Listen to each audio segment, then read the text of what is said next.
I'm Jonna Mendez, a former CIA officer and a founding board member of the International Spy Museum. I'm here to answer some questions from Twitter. This is Spy Support.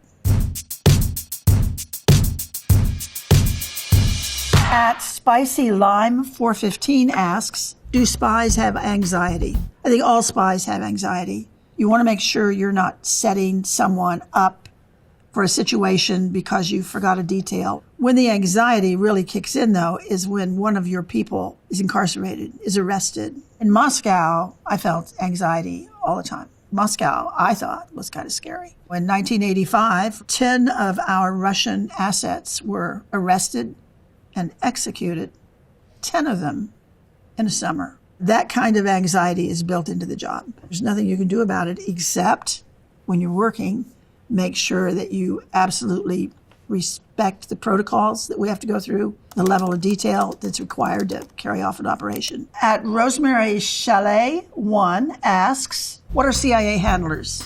What you're calling CIA handlers, I'm calling CIA case officers. They get the requirement from the government. We want to know about nuclear program in this country A. They go to country A. They go looking for people who know the information about country A. Once they meet them, they try and recruit them to work for us. And then we get the information back to our policymakers. Cut and dry. At IMK Johnston, has anyone seen the movie Argo? Just about to watch it. The story in the movie Argo is really a great demonstration of the kinds of things that CIA may find itself involved in. A rescue of 6 perfectly innocent American diplomats didn't have anything to do with espionage except that the rescuer happened to be a spy. My husband, Jonna Mendez. They used Hollywood as a cover in that instance. The cover organization in LA to cover the operation. If anybody called that office and said, do these people work there? The answer would be yes. The 6 people being rescued were schooled in their cover stories over a period of 3 days, issued every piece of paper with their new name on it, and they were whisked out of a very, very dangerous situation. Ben Affleck pretending to be my husband. That was interesting. At S. Holton, RVT, asks, did you know there's a CIA position titled Chief of Disguise?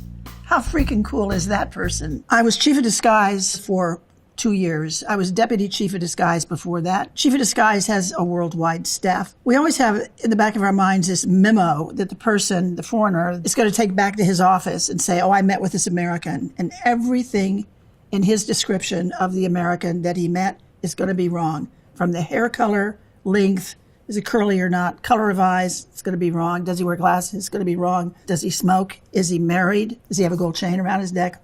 All of that is wrong. It's a disguise. And it keeps our officer safe. At Pybri Pro asks, CIA, MI6, and KGB, FSB, how do they develop soft skills like situational awareness, social engineering, blending in, and creating believable cover stories? What combat training do they receive?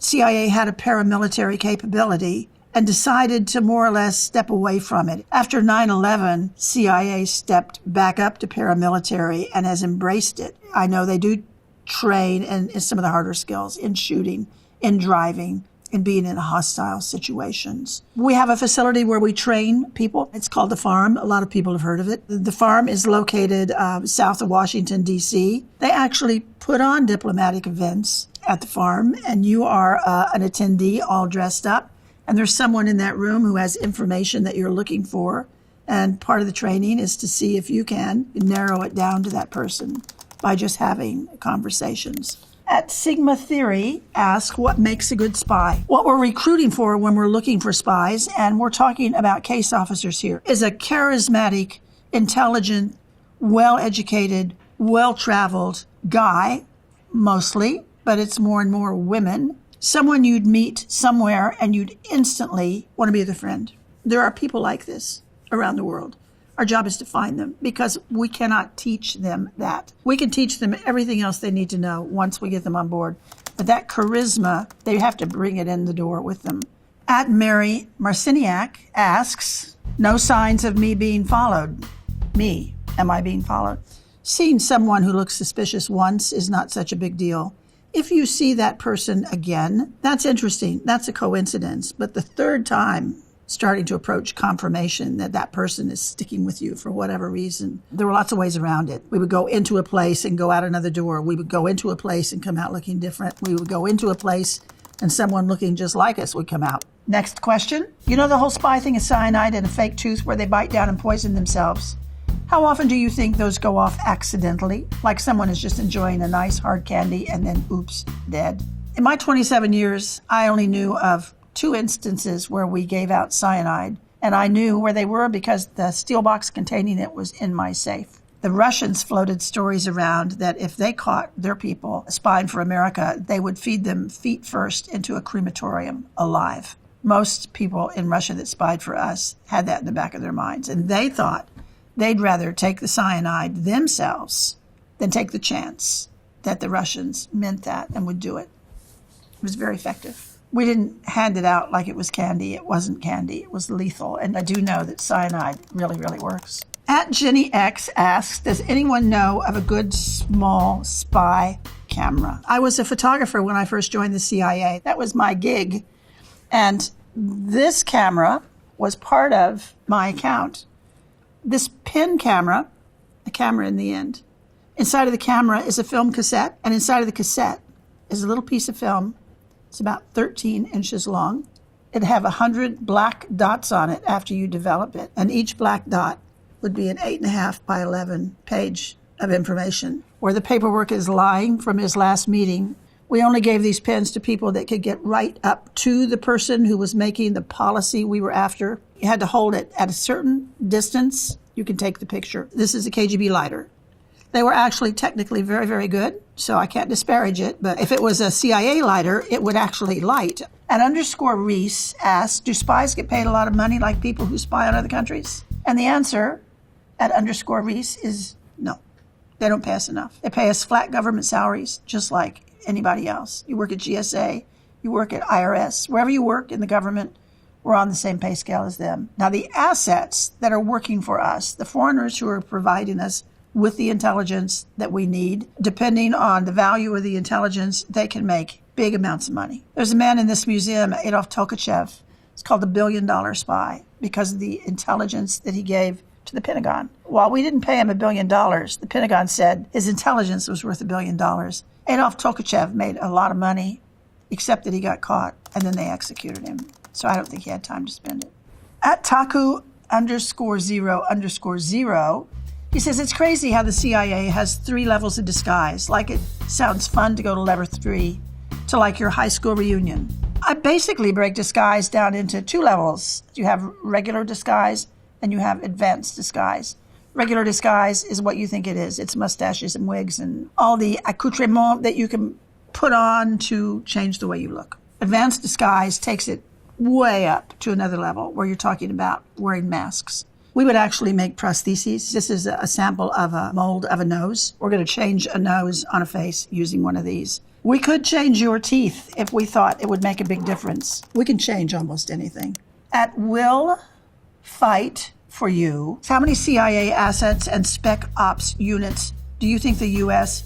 has on the ground in Ukraine right now? My answer would be uninformed, but a pretty confident mini. At AaronJack24 says, I want to see one of these 5-second masks in real life. It was a breakthrough. Once we could make those masks, we could do a lot of new things that we'd never been able to before. We could make your face and put it on someone else. We have one here in the museum. It's a mask that I wore in the White House to brief the President of the United States. It was very effective. The design goal was put it on in a car without a mirror in the dark. You'd know, okay, that's it, it's on. Pat the hair down, get out of the car. And if you ran into trouble, you could literally pull it off in 3 seconds, crumple it down, put it under your arm, and walk down the street. At Head Funny asks, real life spies are never attractive, are they? It would be detrimental to the job. Our model of the little gray man, which is a model we actually used all the time, the idea was we wanted you to be so unnoticeable that people wouldn't even remember if you had gotten on and off of their elevator. We don't want you to attract attention. The CIA doesn't use seduction as a tool. I have to say, on the other hand, that the Russians do, and they have in the past. The East Germans used male swallows. They used good-looking men to go into West Germany and recruit the secretaries of the heads of state. They did that successfully. At CIA, it's actually a firing offense if you sleep with your foreign asset. At Jane Gallagher asks, what did microdots used to do? Microdots were a way of communicating with a foreign agent, a very, very secure way of doing it. They may well be doing it today. It looks old school, but the security trumps everything else. A microdot is a normal page of text, 8.5 by 11, reduced down 400 times. And what you get at the end of that reduction is a dot, a tiny black spot. There are two of them on the back of this stamp. He'd pull his little tiny lens out of wherever he had it stored. It looked like a grain of rice. He'd put it in the hole in the card, get some spit, pick up the dot, put it on the end of the thing, and hold it up to a light, and he could read an 8.5 by 11 page text. It was a very, very secure way of communicating with an agent. At Jiri Risanen asks, aren't all diplomats spies by definition? All diplomats, Jiri, in answer to your question, are not necessarily spies, but some spies can be considered to be diplomats for cover purposes. Diplomatic privileges keep you safe. They keep you out of trouble. They get you out of a country when things fall apart. You are somewhat untouchable when you have diplomatic cover. That's a very useful thing to have. State Department doesn't like our using diplomatic cover because for every one of us using their cover, they have one less actual diplomat. There's a tension there. At Lan Si Zhu, learn when to abort a mission. In a book that Jonna Mendez and I wrote called The Moscow Rules, one of the Moscow rules is to listen to your gut always.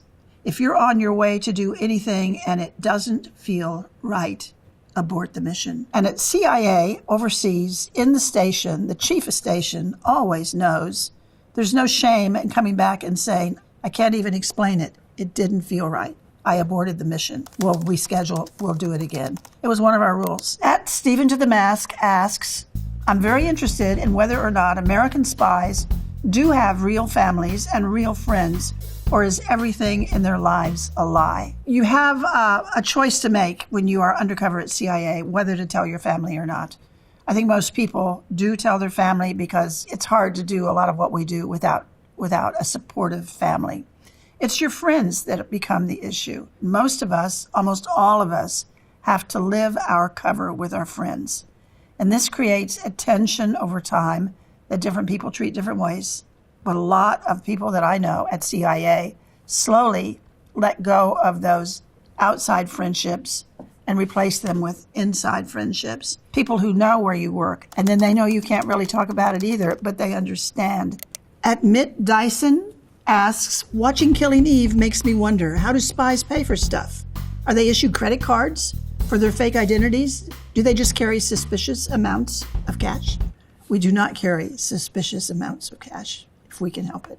If one of our CIA officers undercover was picked up overseas and his billfold was confiscated, everything in that billfold would probably be fake, from a driver's license to a credit card, and it would be in his cover name, not in his true name. If it's on paper or plastic, we can make it officially for government use in the CIA. We can, and we do. At Drew T. Mitch asks, do spies get acting lessons? Do Yale School of Drama professors adjunct at the CIA? We don't get acting lessons. So at CIA, when we give somebody a disguise for the first time, do you like it? They always say, oh, it's great. I love it. Yeah, it feels good. And then we say, good, go to lunch in the cafeteria, where everybody you know is having lunch in the cafeteria. You wear it to the cafeteria, then come back and see us. And they walk out the door kind of sheepish, and they come back usually just amazed. They walked right by their boss. He didn't know him. He sat next to the guys he works with. They didn't know who he was. Then we think, okay, we did good. Now he'll wear it if he needs it. With the disguise, you come up with a character that you are when you are in that disguise, complete with the clothing that you wear, the shoes that you wear, do you smoke, all of this. You invent a character that doesn't exist, and you become that character when you're wearing the disguise. At I am Sergio Grant asks, how do spies get recruited? We run ads in a lot of media. We come to college campuses for job fairs, and we set up tables and talk to anybody who walks up to us, knowing that a lot of the people walk up to us really just to see what we look like. My husband, Jonna Mendez, initially replied to an advertisement in a newspaper, said wanted to work overseas for the U.S. Navy because they didn't want to say in the newspaper back then that it was CIA. Go to cia.gov and you can apply online. At maximum_Q, what is a double agent? A double agent is an agent pretending to spy for one country while he's actually acting on behalf of another. When we bring new agents on board at CIA, there's a whole process of validating that person. That processing in, that bringing an agent on board is all about making sure that they're not double agents. And then CIA's most famous double agent at this point, I guess, was Aldrich Ames, who was a CIA officer, but he was actually reporting to the Russians over years. And that's where the 10 Russians that were executed in Moscow in 1985, those were names that he gave to the Russians. These are the names of your colleagues who are reporting to the CIA. And they killed them. At Nacha Regular, I want to learn how to do dead drops so bad, but I'm scared. Your goal with a dead drop is to transmit information to an agent that you cannot meet face to face. So if we had to transmit something, whether it was money or medicine for his kid, we would give it to him in a dead drop. Dead drop is something you're going to leave by the side of the road or by a telephone pole or by a construction site or wherever you two decide, and he's going to pick it up at a later date. There are a number of dead drops here on display at the museum, everything from Aldrich Ames's mailbox. There is a dead rat. I made a dead drop once that was so wonderful. It was a Potomac River rock that would hold a lot of stuff. The only dead drop I ever knew that we gave a name to. We called it Rock Hudson. At Maddie M. McKay asks, do spies have to go up a pant size to inconspicuously store guns on their backs? We don't normally carry guns on our backs. In fact, we don't normally carry guns at all. But if we did, they would be small and they would be inconspicuous. At Magnify K asks, in a world of drones and satellites, why use a spy balloon? They are easier to control. They fly lower. They're carried by the wind. They also have a lot of built-in deniability. And the images that they take are surprisingly good. They're often better than the images taken by our satellites. The problem is that they're so easy to shoot down. The most recent episode with the Chinese shows that this is not the way to go if you're traveling across U.S. airspace. At KT0213 asks, do spies get to choose their own code names? No, they do not. They assign you a code name. It's a first name, a middle name, a last name. It's always all in caps. When we communicate around the world about a particular employee, a particular person, that's the pseudonym for the person we're talking about. It follows you for your career. So those are all the questions we have for today. Thanks for watching Spy Support.